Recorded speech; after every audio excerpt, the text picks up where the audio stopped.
Então tá, muito boa noite, almas viventes vividas.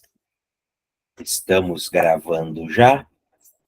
Prazer estar com vocês, dando sequência aos nossos estudos do grupo de estudos psicológicos Joana de Ângeles, sequência do livro Plenitude.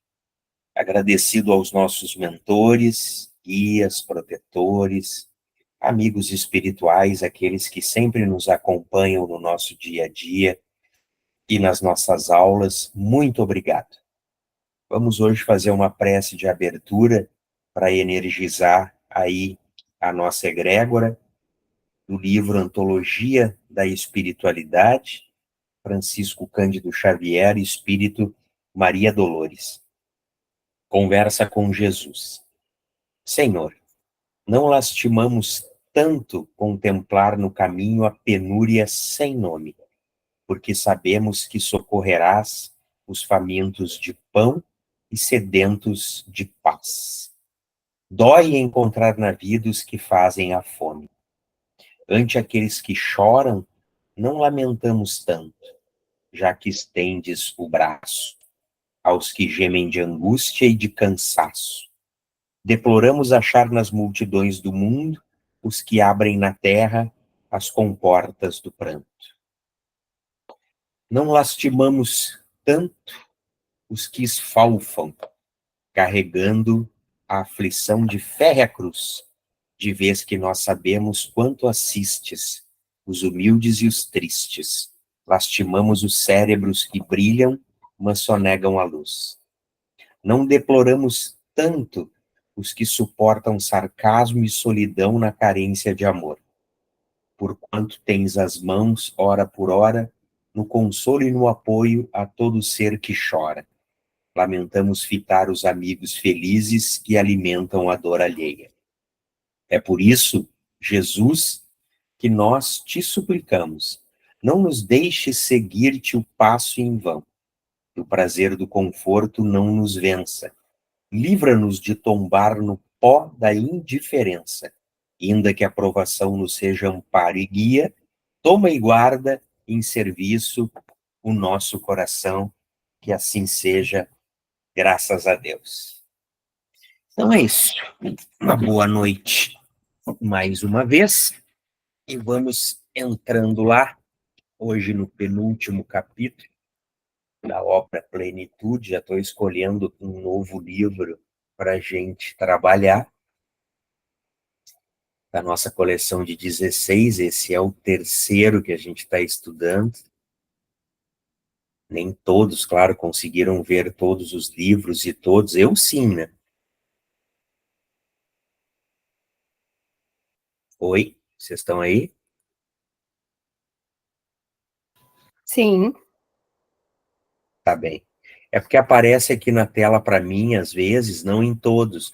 Por exemplo, agora a Ediane diz, esse vídeo está pausado.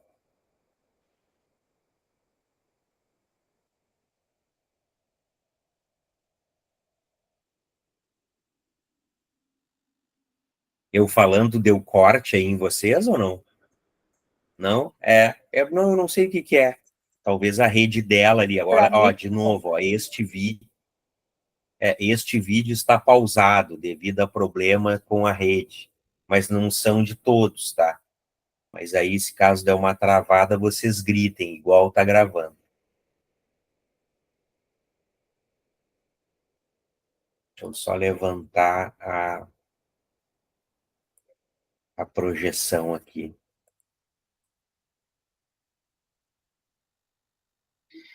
Então tá aí, sofrimento e morte. Sofrimento ante a morte, tá? Nossa frase, a ignorância é gerador de egoísmo, que propicia o apego e a paixão às pessoas e coisas, é a grande responsável pelos sofrimentos. É a mesma frase da aula passada, mas que tem bastante a ver, por isso que eu deixei também com a aula de hoje. Sofrimento e morte. Então, a impermanência, mudança, impermanência, de todas as coisas e pessoas no mundo físico é também extensiva à conjuntura do sofrimento. Ou seja, Tudo passa no mundo.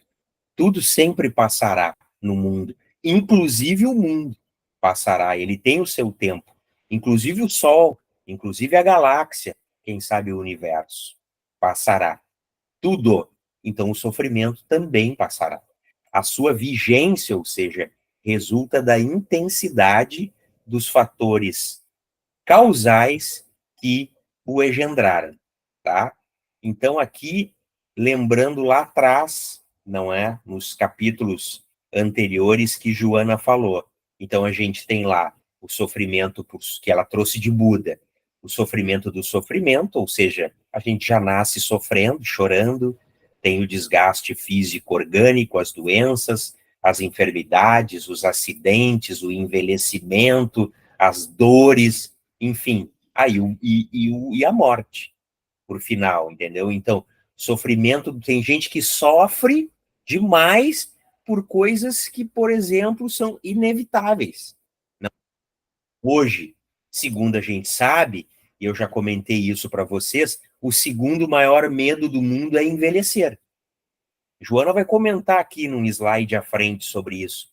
Pessoas que se atiram a inúmeros processos aí, plásticos e vitamínicos sei lá, e coisas até impróprias, não é? Ilegais, para retardar ou tentar parar, não é? A lei do progresso, e isso é uma insanidade, e não envelhecer. E é um sofrimento que está sendo gerado por nossa própria incúria, por nossa própria ignorância e apego ao que é o corpo material, que é um escafandro, uma prisão. Ela fala e vai falar também aqui logo mais à frente. Então, assim, se eu tenho medo de envelhecer, ou se eu tenho medo da morte, ou se eu tenho medo da doença, ou seja, eu estou gerando um sofrimento em cima desses sofrimentos que vão acontecer. Todo mundo fica doente, todo mundo envelhece, todo mundo morre. Entenderam a conotação e a concepção de Buda e que Joana repete? Então, assim, tem pessoas que sofrem por aquele sofrimento que vão chegar. Vão chegar. Mais cedo ou mais tarde. A doença, ela vem.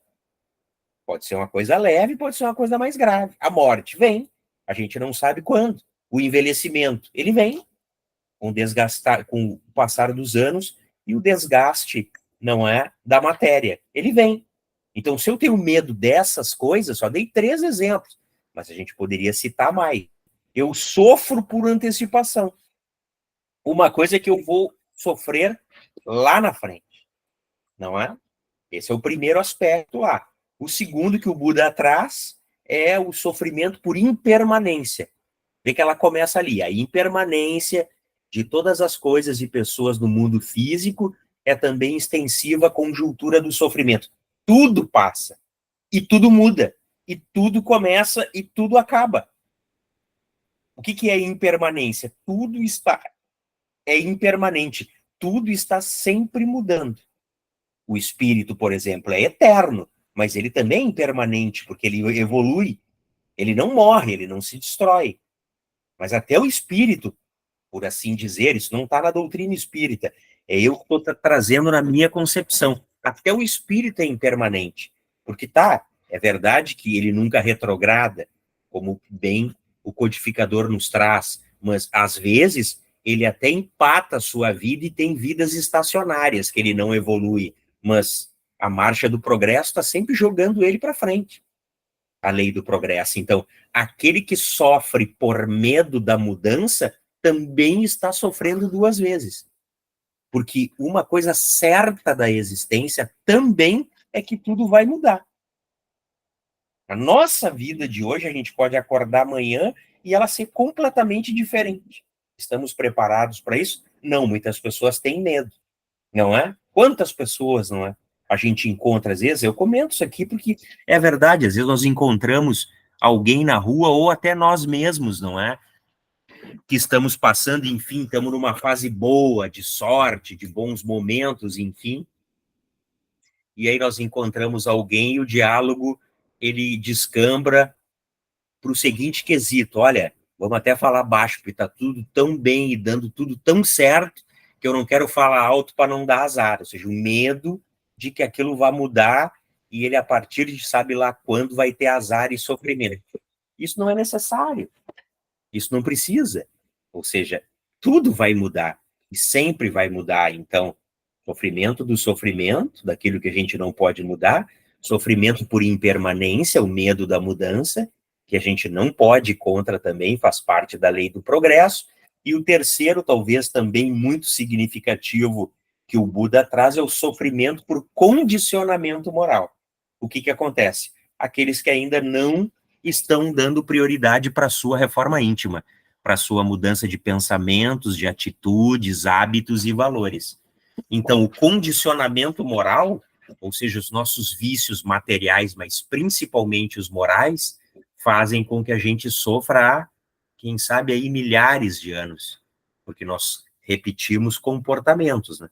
É o que a Joana fala, os comportamentos são atavismos psicológicos, repetições de conduta, que a gente tem que parar e dizer, não, esse hábito não dá mais, ele é prejudicial, eu preciso mudar ele.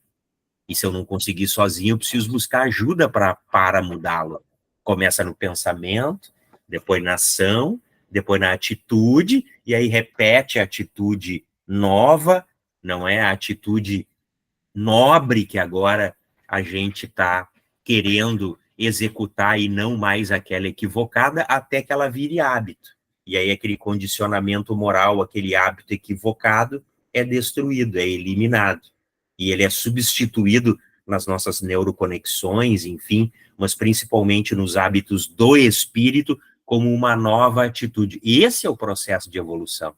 A evolução do espírito, ela se dá assim, que a gente tenha bem em mente na nossa viagem interior o que eu preciso mudar, o que eu preciso arrumar em mim, na minha pessoa, o mais urgente possível, para que eu destrua hábitos, não é, e atavismos morais equivocados do passado e construa novos, não é? Então, tudo tem o seu tempo, tá? Mais cedo ou mais tarde, a gente vai vendo e tomando conta disso.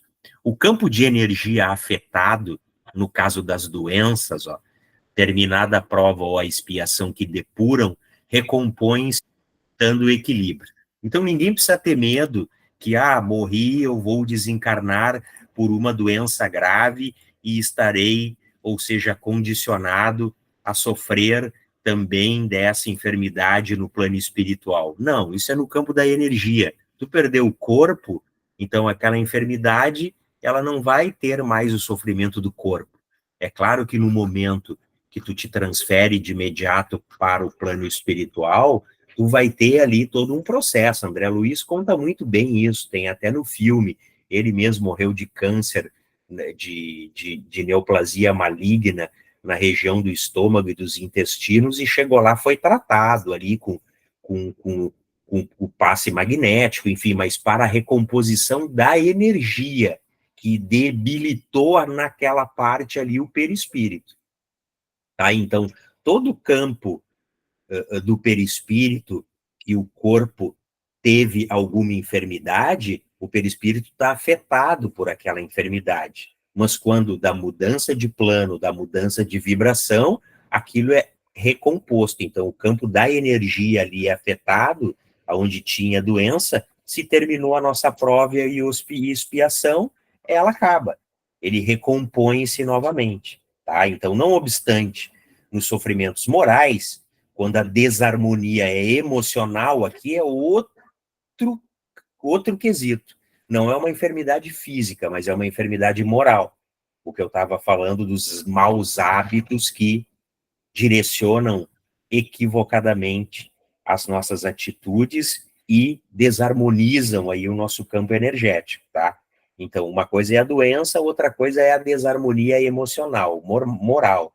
Então, essa, ou seja, por meio do autocontrole, da oração, da meditação, aqui ela já dá a profilaxia, ó, das ações de beneficência, da caridade, o ser mais facilmente se libera, deixando de valorizar demasiadamente as ocorrências aflitivas, considerando-as naturais no processo evolutivo e, por consequência, aceitáveis. era então aquilo que eu estava falando ali anteriormente. A doença, a enfermidade, mais dia, menos, todos as temos, não é? Uns mais graves, outros de médio porte, do próprio envelhecimento, às vezes alguém até que tem uma enfermidade mais grave durante a juventude ou a meia-idade, enfim, todos teremos, tá? E a gente vai enfrentar, vai no médico, vai procurar ciência, vai equilibrar a emoção com terapia, enfim, mas ajuda muito nesse processo,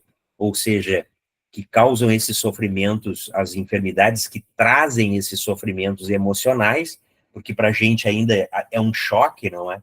Estar com uma enfermidade ou receber algum diagnóstico de alguma enfermidade mais grave, isso dá um choque emocional, a gente fica frustrado, às vezes chateado, deprimido, muito triste, enfim, a gente vai lutar contra aquilo ali, mas em conjunto também é muito salutar o outro lado, ou seja, o lado do espírito, não abandonar a prece, dedicar-se mais ao autoencontro e à meditação, ou seja, os teus momentos de reflexão, ações de caridade, entendeu? Tudo a gente pode fazer junto para ajudar na terapêutica, pode e deve fazer junto, não é em contrapartida o que ela comenta. E a aceitação do sofrimento é, então, o passo decisivo para a liberação dele, enquanto a rebeldia produz o efeito totalmente contrário.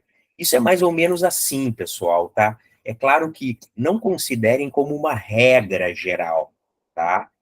Porque geral e imutável. Não, é uma regra. Mas, ou seja, na balança da justiça divina, tudo tem um peso, tá? Mas, de uma forma geral, como regra, é o seguinte: se chega, não é uma grande provação que está nos trazendo um grande sofrimento, e eu me rebelar, ou seja, eu me desarmonizar ainda mais, eu me revoltar contra a vida, contra a família, contra a divindade, contra o universo, ou seja, eu pioro, não é o meu caso. Eu pioro, não é o meu problema, por assim dizer, o meu desafio. Eu quase o deixo insuperável, não é? Quase eu deixo uma forma muito difícil de ser suplantado. Isso é o que é a revolta, não é? E o ataque, ou seja, eu vou ter que atacar alguém, nem que seja Deus, porque me deu, sei lá, esse desafio, essa enfermidade, enfim. Isso prova, primeiro, que a gente está muito preso e apegado, não é ao corpo físico e àquela nossa vida material ali, não é? E a gente não está dando, nunca deu muita atenção para essa questão da impermanência, que tudo muda, e aí quando a coisa mudou eu me revoltei, tá? E o que tem de mais importante é o seguinte: a revolta não vai fazer com que você consiga superar de forma equilibrada aquele sofrimento. E mais, na linguagem espiritual, ou seja, à luz da doutrina espírita, é dito o que talvez mais tarde, em uma outra existência, tu terá que passar novamente por essa experiência, às vezes até mais sofrida. Por quê? Porque tu te revoltou. Então é como assim, ó, a regra é mais ou menos assim, sendo bem objetivo. Se eu me revoltar, perde o objetivo. Entendeu? Perde o propósito. Eu tenho que lutar. Eu vou lutar e ainda fazer melhor do que eu posso. Ainda agora, se eu me revoltar, perde o propósito, perde o objetivo, aquele sofrimento e aquele desafio. E muito provavelmente mais tarde eu vou ter que repetir, com mais dor ainda. Não confundam o que ela diz, aceitação do sofrimento, com falta de luta. Não, é ao contrário. Ela não botou ali, mas ela afirma. Aí eu vou ter que lutar mais. Porque todos nós lutamos, a vida é luta. Tu com um peso nas costas por uma enfermidade, por um desafio, por um abandono, por uma traição, seja lá o que for. Ou seja, vai ser muito mais pesado para você. Significa que você vai ter que ter mais fé, mais resiliência, mais força de vontade de trabalhar e te dedicar muito mais. É o contrário. A aceitação do sofrimento nunca é o abandono de si mesmo. Ah, eu aceito e vou me atirar aqui. agora seja o que Deus quiser. Não, é o contrário. Aí eu vou ter que lutar mais. Entenderam?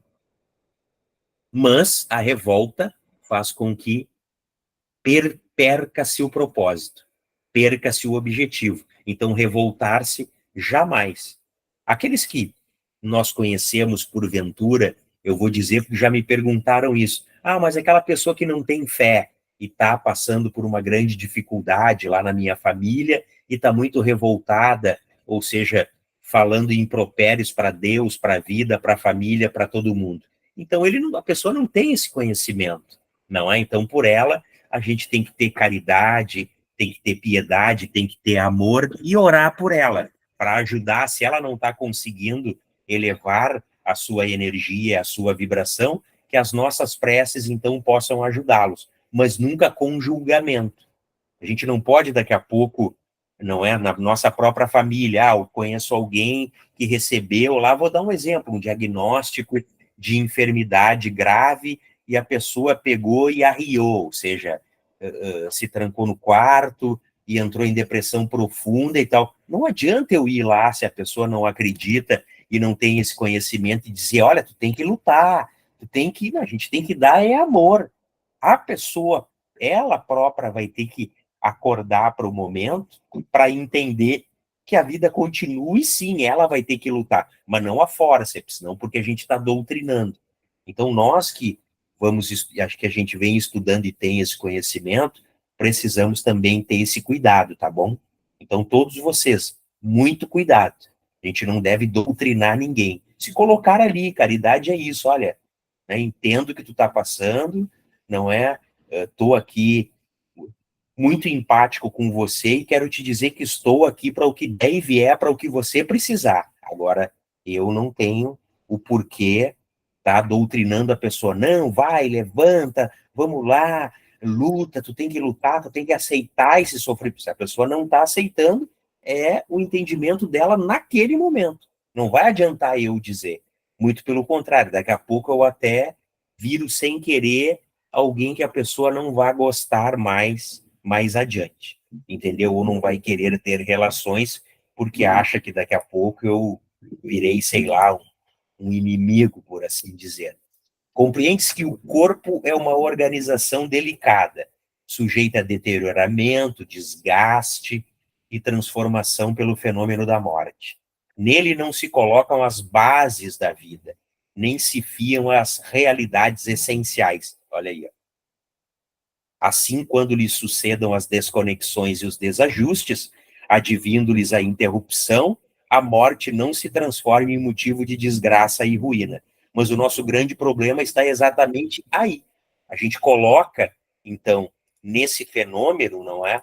No fenômeno do corpo físico, tá? As bases da vida. Não é? Ali a gente coloca as bases da nossa realidade essencial. E não é. Ele vai se desgastar, entendeu? Quantas pessoas a gente conhece que tiveram uma vida riquíssima de estudo, de trabalho, de falando bem, multiplicando conhecimento, enfim, chega lá nos 70 e poucos, 80 anos, tem Alzheimer e vai deteriorando-se num esquecimento lá biológico, que é uma degradação, né, uma desorganização do sistema da memória, enfim, do cérebro como um todo, e a gente fica até com pena, puxa, a pessoa tinha toda uma produtividade, toda uma inteligência, toda uma capacidade, agora está ali, né? Parece uma planta em cima de uma cama ou sentado numa cadeira que não lembra das coisas. Mas isso é o desgaste do corpo. Acontece, ninguém está livre disso. Então, jamais a gente colocar as bases da nossa vida e da nossa realidade espiritual no corpo. O corpo deteriora-se a cada dia um pouco mais, indistintamente, indiscriminadamente. A preparação conveniente para enfrentar a morte faculta uma aceitação do seu fatalismo e, portanto, uma diminuição do sofrimento.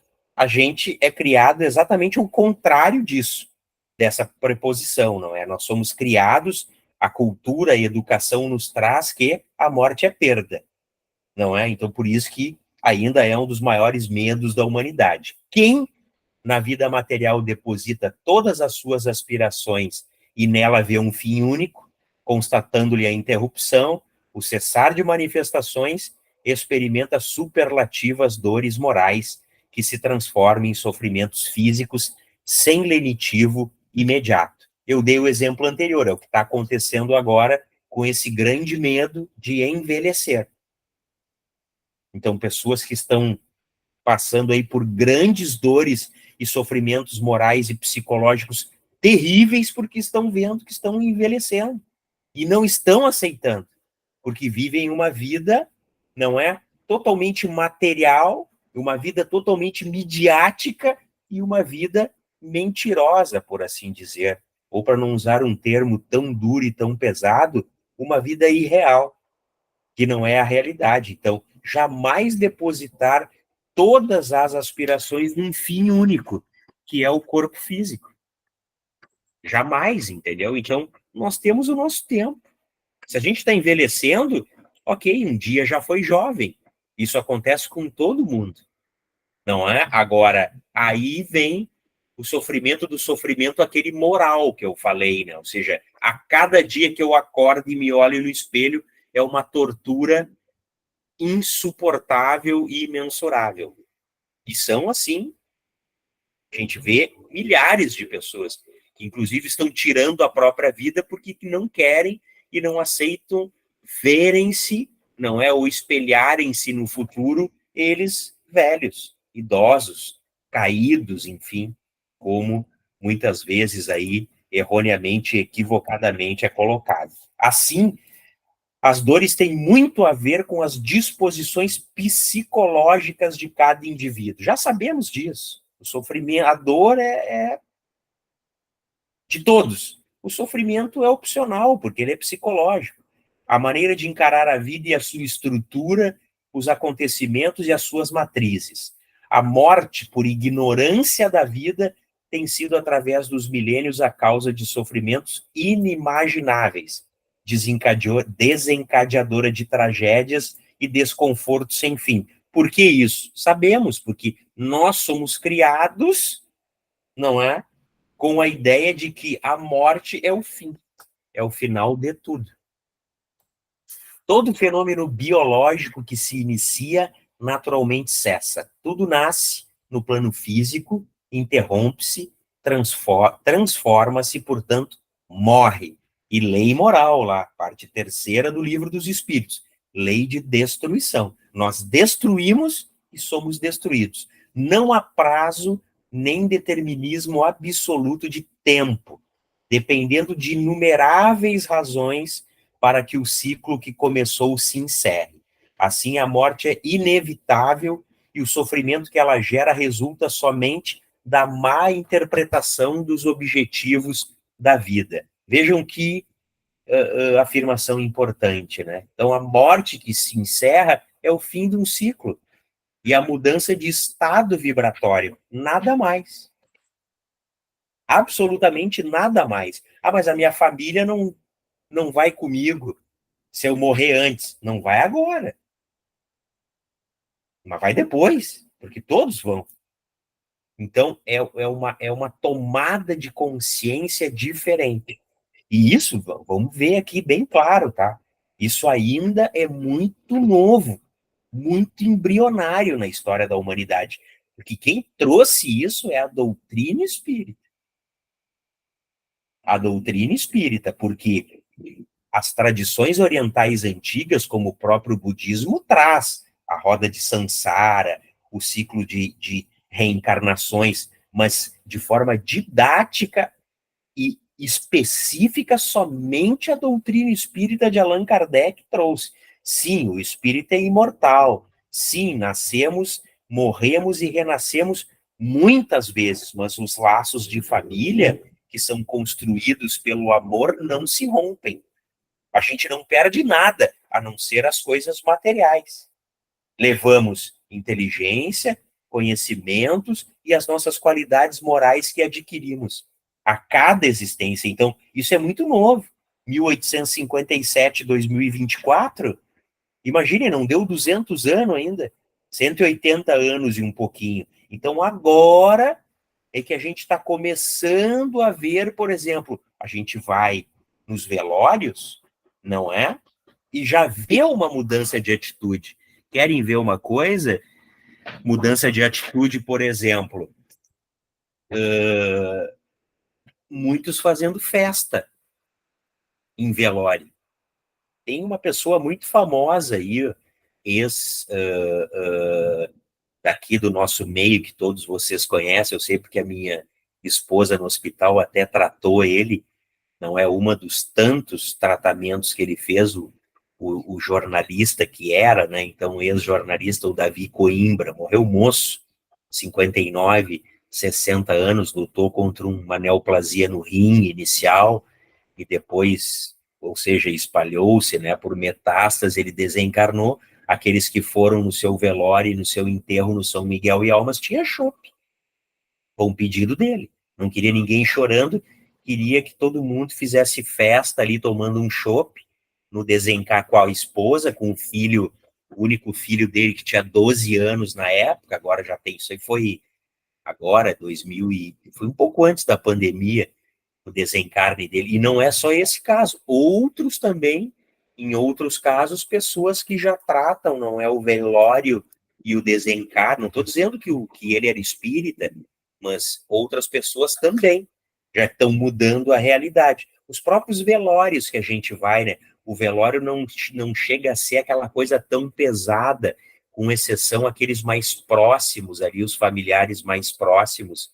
Tu vai num velório, ia num velório há 30, 40, 50 anos atrás, era todo mundo morrendo de chorar. Hoje tu vê as pessoas conversando, dialogando, amigos, parentes, colegas de trabalho ali, tá, óbvio, 2, 3 ali mais próximo do, daquele que está sendo velado, enfim, emocionados, não é? Alguns, não é? As lágrimas, mas não é mais a maioria. Gradativamente está mudando. Então, essa mudança de consciência, ela gradativamente, aos poucos, e muito, é o que eu falo com a ajuda da doutrina espírita, ela vem, ou seja, mudando. Há essa transformação. A gente, muitos já não compreendem, mesmo ateus, já não compreendem mais que aquilo ali é o fim de tudo. Entendeu? Que tá, a pessoa terminou ali a missão dela, acabou o propósito dela, foi. É uma coisa que a gente não tem controle. Independente de como a pessoa aprendeu, por qual religião ou por sem religião, eu já vejo essa mudança, essa alteração. Vocês estão escutando aí? Estão me escutando? Sim? Ok. Oi? Sim, perfeito. Ah, legal. Tá.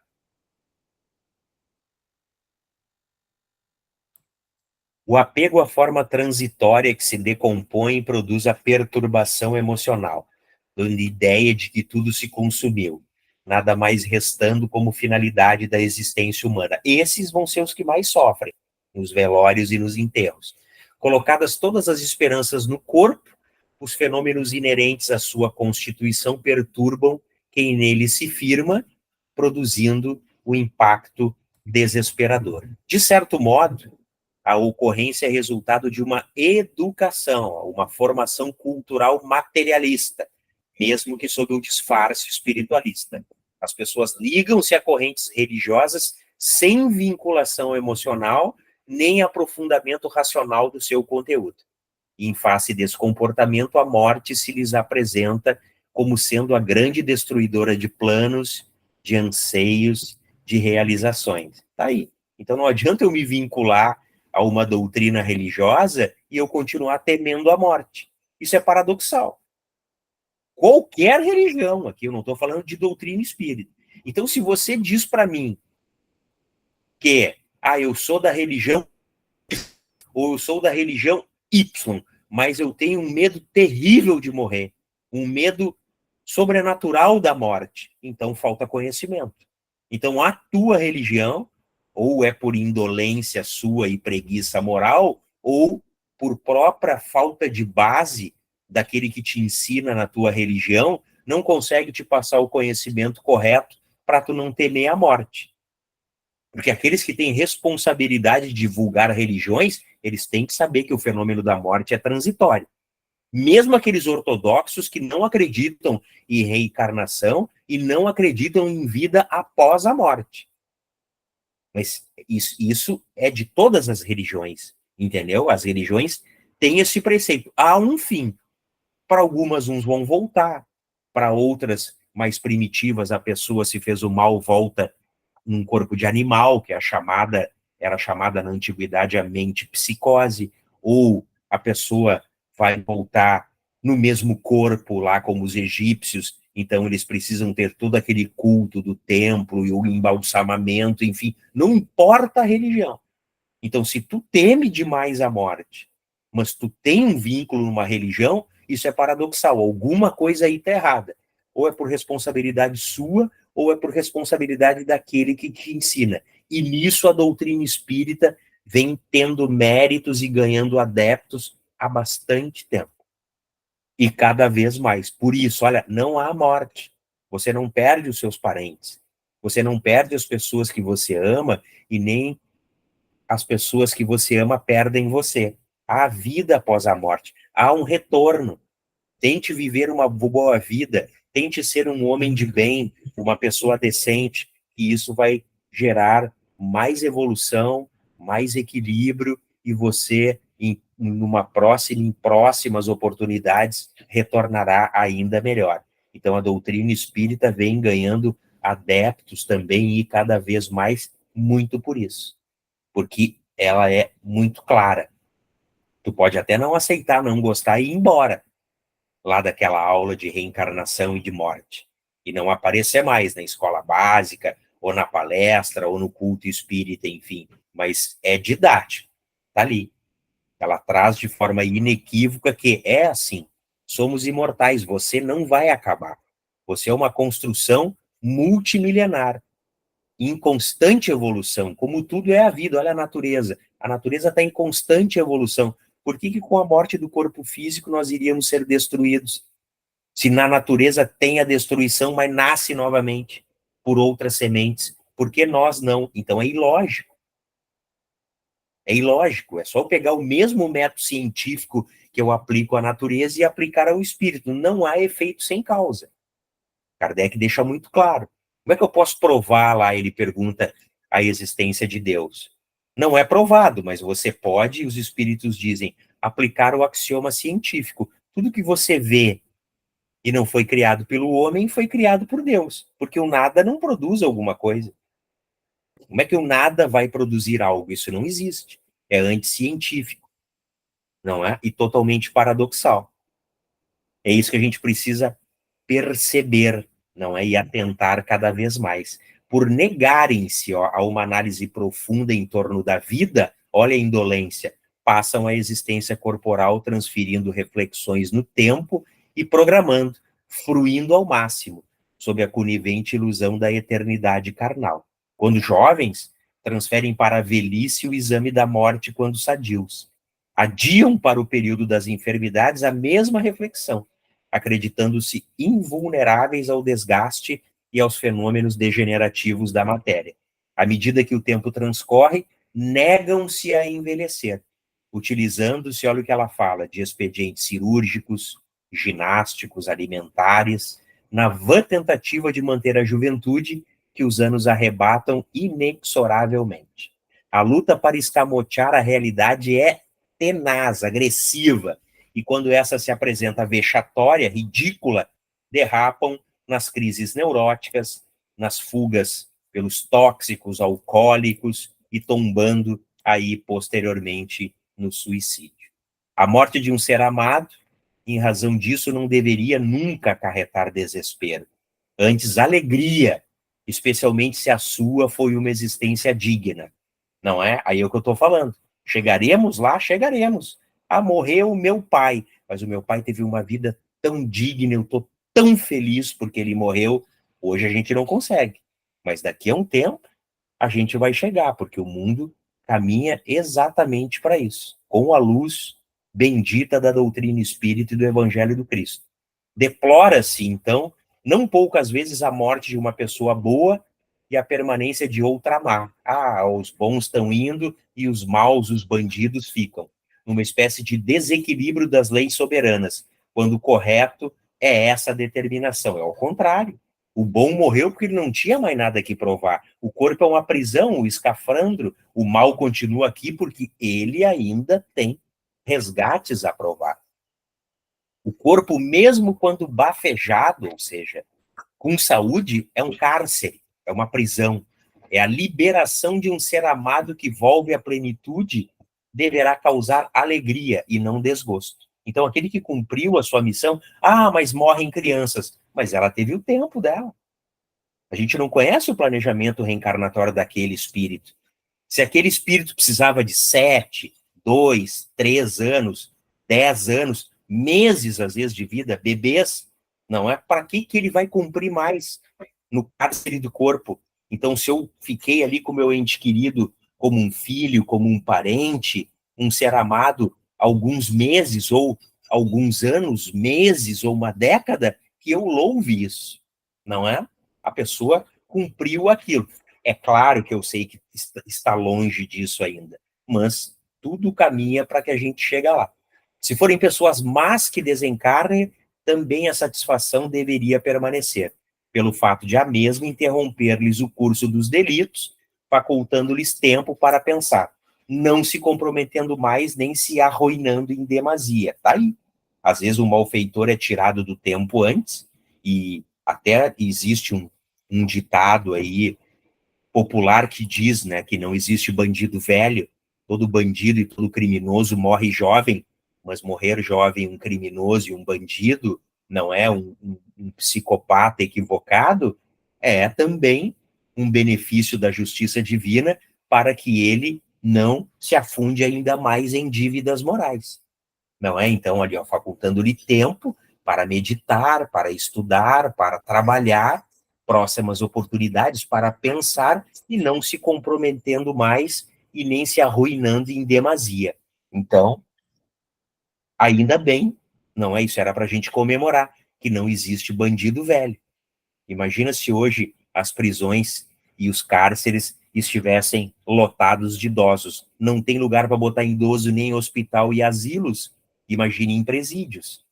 Não é? Então, a justiça divina é sempre sábia. Não é? A gente fala, às vezes, sem um mínimo conhecimento. A morte sempre produz sentimentos contraditórios naqueles que partem, como naqueles outros que ficam. É óbvio, porque a gente nasce com esquecimento. Então, até nós, espíritas, meu Deus, né? Agora que eu vou experimentar isso, para onde é que eu vou? Quem é que vai me receber? A gente não sabe, mas ele pode pedir em prece. Então, para todos é, normalmente, uma grande surpresa.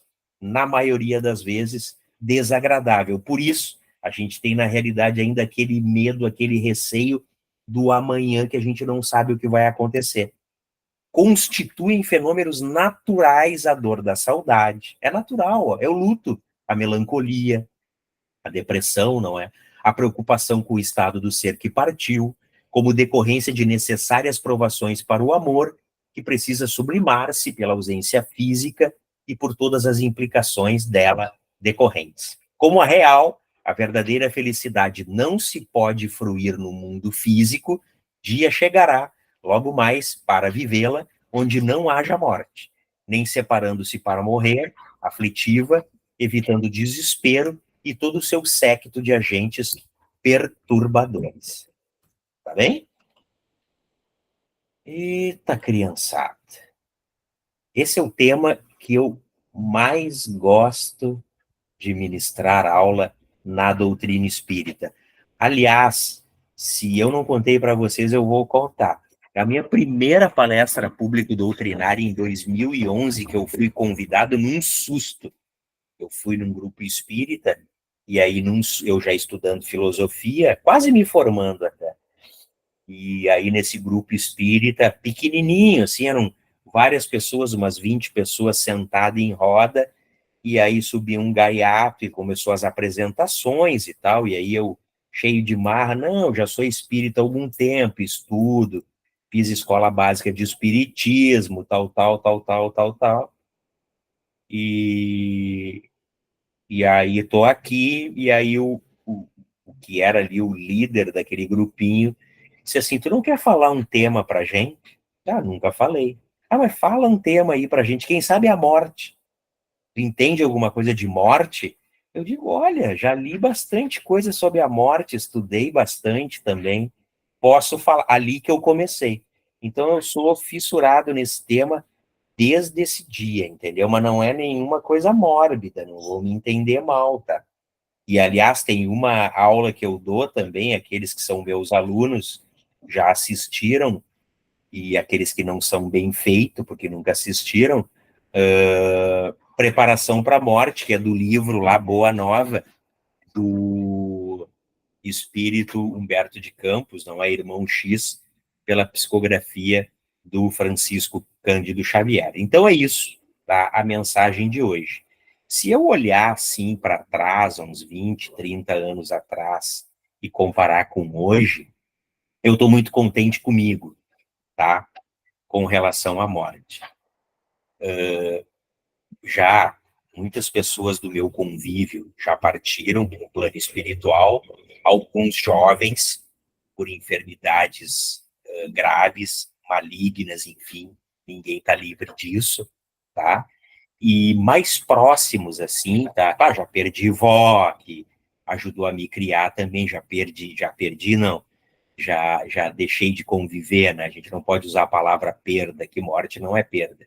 Então já partiram a minha avó, que é a única avó que eu conheci que ajudou a me criar, até da minha idade infantil até ali, início da minha adolescência, tios, tias, enfim, primos também, e amigos, conhecidos, colegas de trabalho, vários. Mais íntimos, meu pai, em 2019, não é 82 anos, e a minha irmã, mais velha, que foi uma coisa súbita, nós somos 6 irmãos, éramos 6 irmãos, quem nos conhece, não é? Em 2022. Foi súbito, ela tinha 2022, 50 anos, 50 para 51 anos, recém tinha feito, foi uma coisa súbita. E eu me lembro que eu lidei com esses dois aspectos aí desses retornos muito bem. Eu me surpreendi comigo mesmo, assim. Tanto que eu já contei isso àqueles que são mais íntimos meus, a minha irmã, ela ficou no hospital 4 meses, depois de uma cirurgia de cérebro, 4 meses de UTI, ela desencarnou 13 de outubro. E eu faço aniversário 14 de outubro. Então, o velório com cremação dela foi no dia do meu aniversário. Então, as pessoas chegavam, assim, super constrangidas. Pai, Paulo, né, olha, como é que está acontecendo isso? A gente tem que te dar os pêsames e os sentimentos pela tua irmã e os parabéns. E eu deixei todo mundo muito numa boa. Não tem problema nenhum, tu dá os sentimentos pela minha irmã e me abraça aqui, me aperta a mão e dá os parabéns, tá? Então, uma coisa que eu tenho comigo, por exemplo, assim, eu não olho fotos, tá?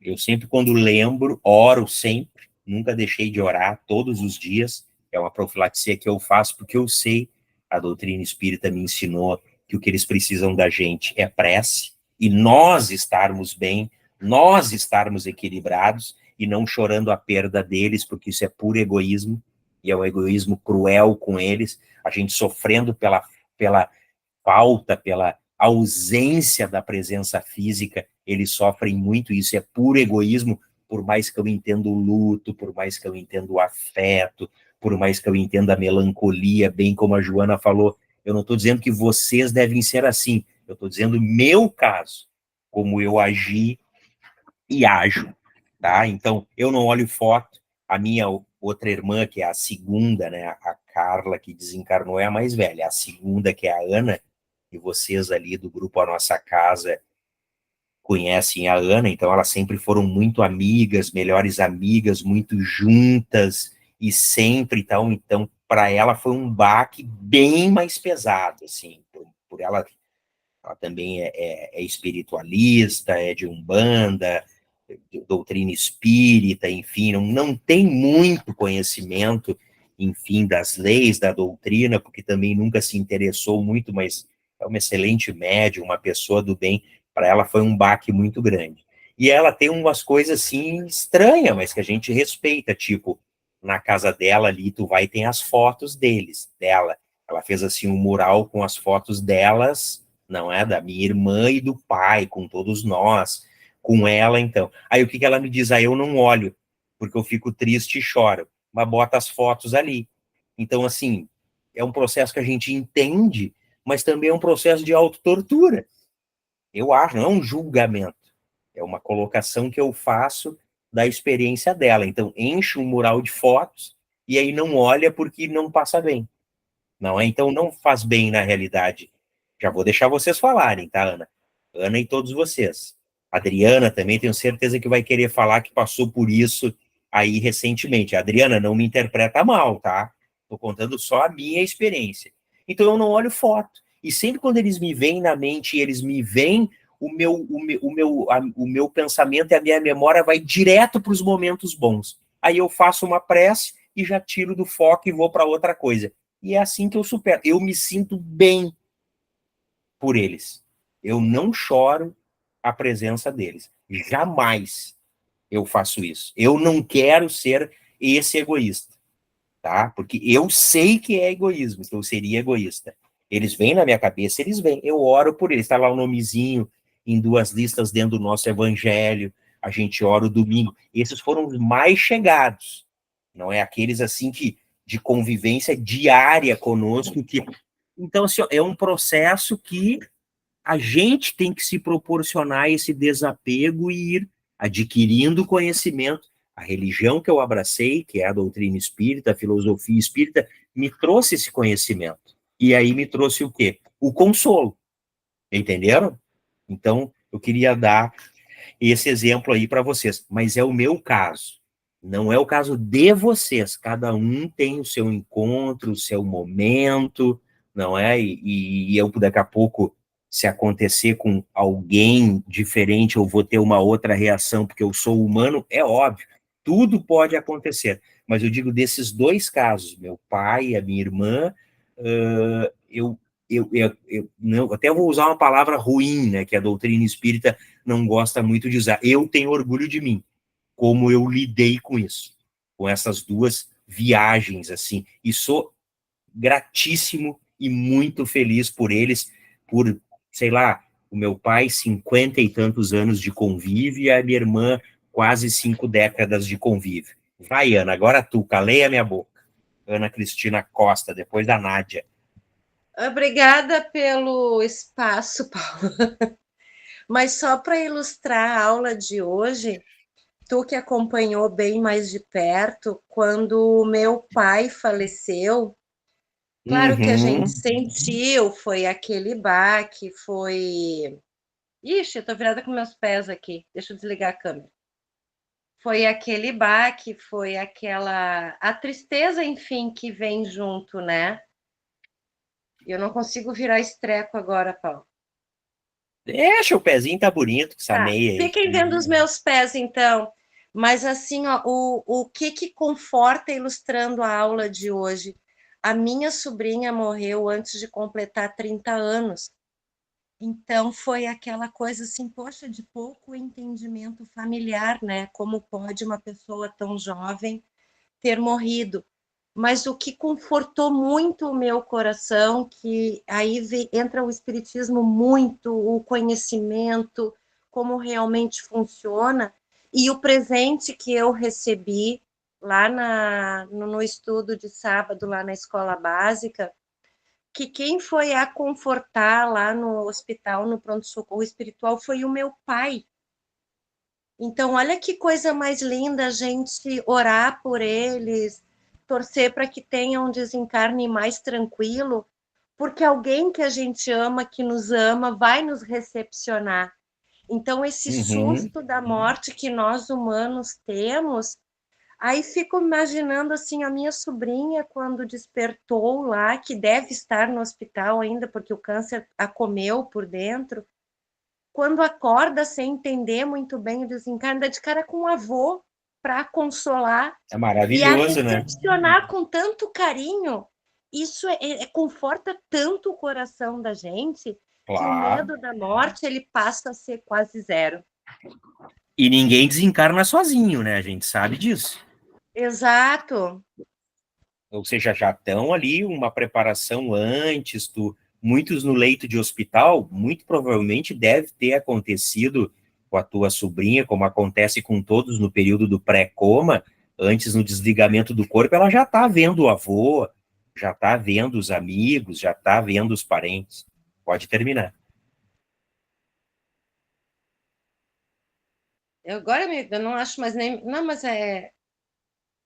E para terminar essa ilustração ainda, o meu avô, quando morreu, que, claro, na época nós ríamos, né? O meu avô morreu, eu tinha 16 anos, então faz muito tempo. A tua avó tá aí, a gringa veio me buscar. E com o conhecimento que a gente tem, olha que coisa mais linda, a minha avó veio, teve a permissão de vir buscar o meu avô, Uhum. né? Então, Sim, certamente ninguém o morre desencarne sozinho. dele foi fantástico. Ninguém morre abandonado. Exato, A mas era só justiça para divina é ilustrar a aula. perfeita. Legal, legal, importante. Nádia, você agora. Oi, Paulo. Não, em relação à morte, até eu tenho uma visão muito até interessante em relação. Quando tu fala assim, o maior medo é o medo da morte. Na realidade, a gente morre todos os dias, né? Ao deitar, a gente ali, Uhum. eu interpreto assim, eu estou morrendo todos os dias. Mas eu deixo para minha passagem que eu não morra, mas que eu desencarne.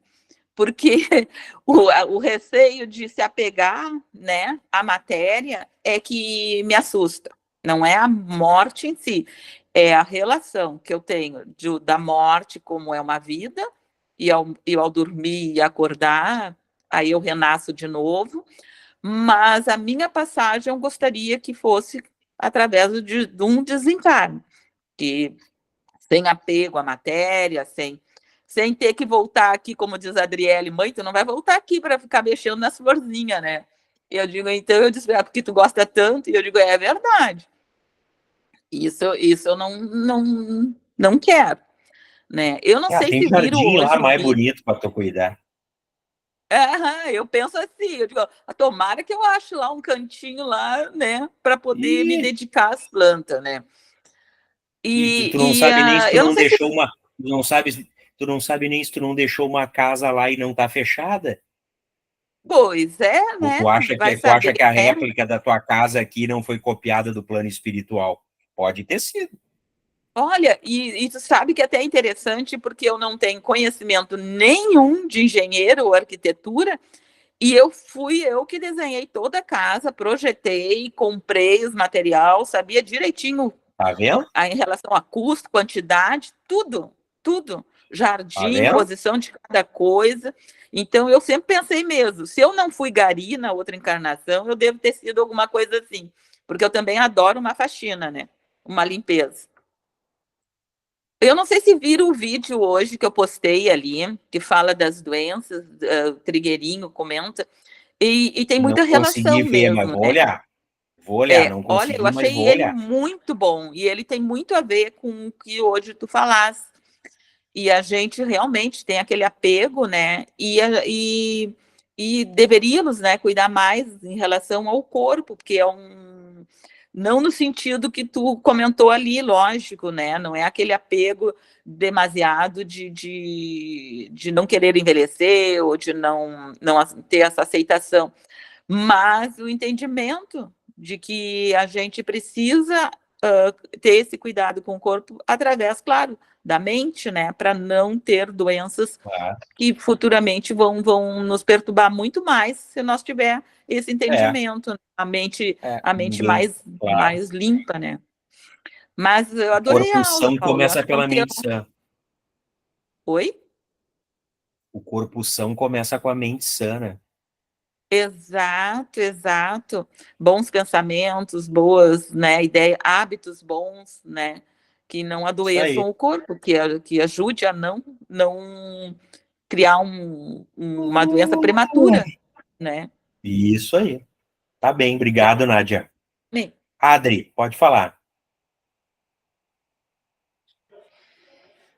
Bom, esse tema foi bem interessante da aula de hoje, né? Porque realmente é uma coisa que eu estou vivendo ainda, né? Tudo muito recente. Nós ainda, na família estava, o meu pai não tinha 2 anos, né? Que tinha falecido. E, e a minha irmã apareceu com essa doença, assim, foram 6 meses, né? De repente, assim, que foi o câncer do pâncreas. Sendo que ela era uma pessoa super saudável, não bebia, não fumava, era massoterapeuta, era tudo assim, né? E foi difícil para mim e para minha irmã, outra, né? Que a gente era muito unida, porque a gente se unia para cuidar dos meus pais, né? E a minha mãe ainda tá, minha mãe tá com 87 anos. E nós nos unimos muito com isso, sabe? E então a gente ficou muito perdida. Parece assim que estava faltando alguma coisa, né? E ainda a gente está vivendo isso, porque não faz 3 meses, né? Uhum. E agora que Muito tá assim, recente. mas está assim, ó, muito difícil ainda, né? Eu tento, assim, né, me centrar, me colocar bem nessa situação, assim, quando lembro dela, me lembrar dela rindo, dando aquelas gargalhadas na família, que a gente, né? Mas é uma É um situação exercício, muito, né? muito estranha, muito difícil, né? Mas ela vinha tentando preparar a gente, e a gente não queria ouvir. Desde o início ela dizia, né? Ela dizia assim, olha, eu tô assim, assado, depois eu vou fazer o tratamento, né? Quimioterapia, depois ela tinha que fazer a cirurgia, foi nessa situação que ela faleceu. E aí, antes disso, ela reuniu todas nós, as irmãs, né? A gente, de tarde, a gente ficou assim, uma tarde boa, assim, sabe? Assim, nada de tristeza e tal. E ela dizia que a gente tinha que se preparar, né? E eu dizia para ela, não, eu não aceito isso. Tu vai operar, tu vai ficar bem, porque não é possível uma pessoa que não bebe, que não fuma, que não acreditava, sabe? Até o momento que aí ela, quando antes de ir para a cirurgia, ela disse, não, tu tem que começar a aceitar. Vocês têm que começar a pensar nisso, porque eu já estou pronta. Se eu tiver que ir, eu estou pronta. Não tem problema nenhum nisso. E eu vou, e vocês têm que ficar bem, vocês têm que começar a se preparar, porque eu posso vir a falecer na cirurgia ou depois da cirurgia, né? Então, é uma coisa, não sei se ela sabia alguma coisa a mais que a gente não sabia, mas ela estava nos preparando dessa Previu, né? maneira. Previu, intuiu. E aí, assim, foi muito tranquilo da parte dela. E nós tivemos, assim, a noite que antecedeu o falecimento dela, que ela se operou no sábado, e aí eu fui para lá domingo, de domingo para segunda, que ela faleceu numa segunda-feira, nós ficamos orando por ela, uma amiga dela também, né, a noite inteira. Liberaram, que ela estava no UTI, mas liberaram para a gente ficou rezando a noite toda, a noite toda. Ela era assim, ela tinha, como é que eu vou dizer, esse negócio assim de índios, assim, da natureza, sabe? Ela era toda desse Xamânico. espiritualizada. Oi? Sim. Como? Xamânico, né? Sei lá, era Xamânico. toda assim. É. Então, e ela já tinha, ela já estava liberta, eu acho, daquilo ali. A gente aqui não estava, né?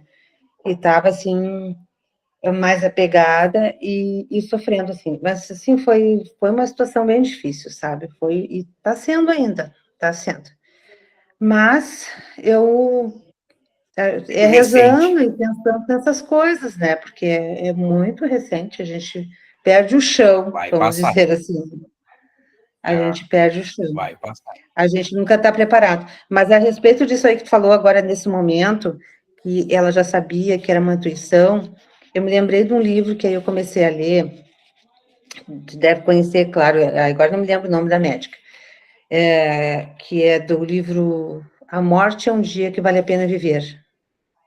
Aham. Sim, Eu não ela me tem lembro o nome vídeos, dessa. né? Eu sigo ela.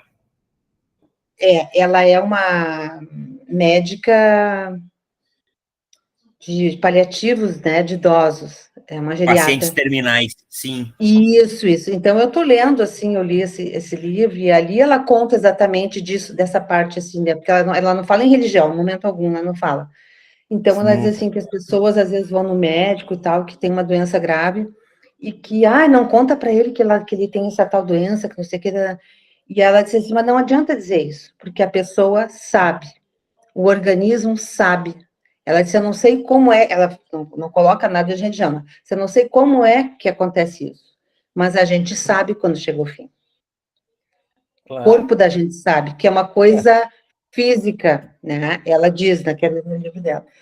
Então, assim, eu estou tentando ir por todos os lados que eu posso ir, né? Então, essa é uma coleção, são 3 livros dela, que fala muito sobre isso, de uma forma muito coerente, muito respeitosa, né? Então, eu estou tentando ir por esses viés, assim, espirituais e de todas as formas, né? Sabendo que, claro, que vai passar, né?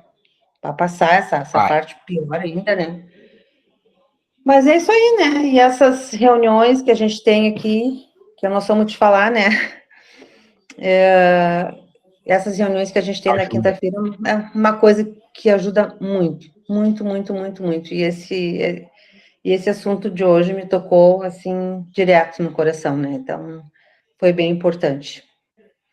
É isso. Muito Lê de obrigada. novo, vai passar, Adri, com certeza, e tudo que tu falou tá certíssimo, tu tá no luto ainda, 3 meses, é muito recente, mas tu tá fazendo o que tem que fazer, tu já tem o conhecimento é uma coisa, a gente colocar em prática é outra coisa. Pega depois ali o PDF só da apresentação e vai lendo, vai estudando, faz umas observações, enfim. Eu te recomendaria também, tá? Também o Livro dos Espíritos. Dá uma lida lá Eu também já no li o Livro livro dos dos Espíritos. Espíritos. Sim, vou reler, então. Reler, desde no começo, ela pode começar já na segunda parte, que fala essa segunda parte e depois a quarta parte, que são como é que se diz, fala isso, né, o posterior, a vida após, então já pode começar pela segunda parte e depois pula para a quarta, mas ajuda também, aí anota, faz suas anotações, vai estudando, tu vai ver que vai te ajudar bastante. Ok, obrigada. Uma boa noite. Vai passar a conta pra gente. Mais alguém? Não? Então tá bem. Quem é que vai fazer a prece hoje?